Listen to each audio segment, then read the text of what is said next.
Consciousness. Does that word offend you? It's almost like saying the word or the name of the one who shall not be named. Voldemort. It's not that big of a deal. But when you hear people like a Sam Harris or a Eric Weinstein, when you hear them talk about it, it's almost like become, it's almost like a grotesque type of introduction they almost offended. And it really is because I think it's a protection mechanism.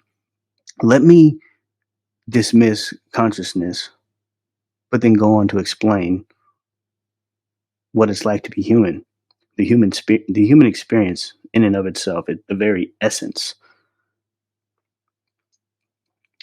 Part of the reason too could be what do you call it? Religious beliefs, cultural impacts, fear of the unknown. But really, I think it just doesn't get the true understanding that it should, or the true attention that it deserves.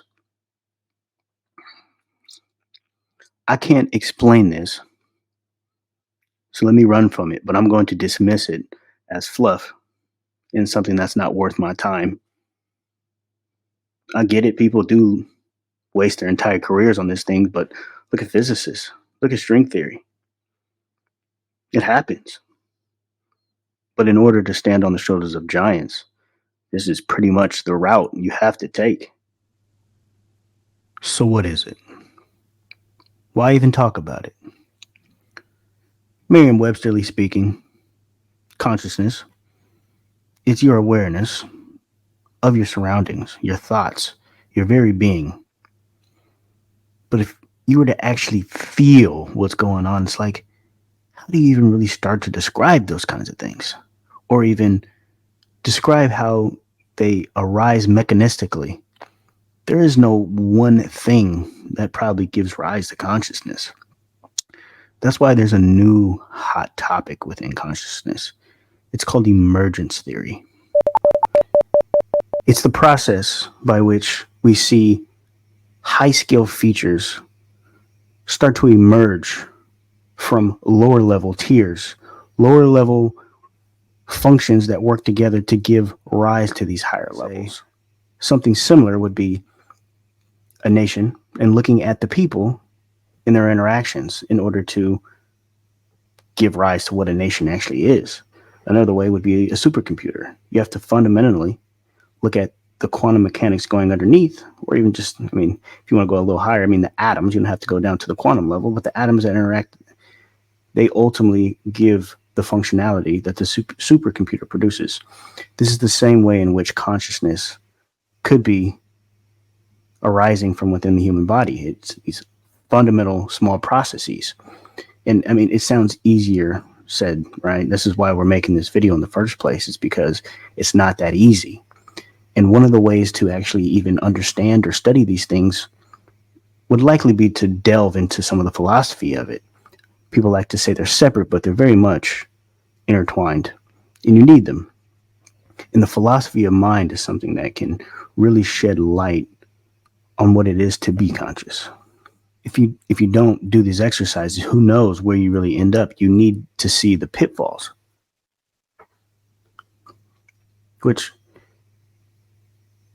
it can take us to a really interesting places. And one of them being, if you can almost look at the mind and consciousness and exactly what's going on there. A lot of people like to say consciousness, it exists almost like a alternate dimension. And what our mind or our brain, more so our mind, what our mind is acting as is antennae. They pick up the signal of what consciousness is putting down. So think of the antenna as the type of mind that's picking up the signal, and depending on the quality of the antenna, you get better reception, higher states of consciousness. Now, if we get into psychedelics, which we won't do in this video, it's at least potentially worth exploring.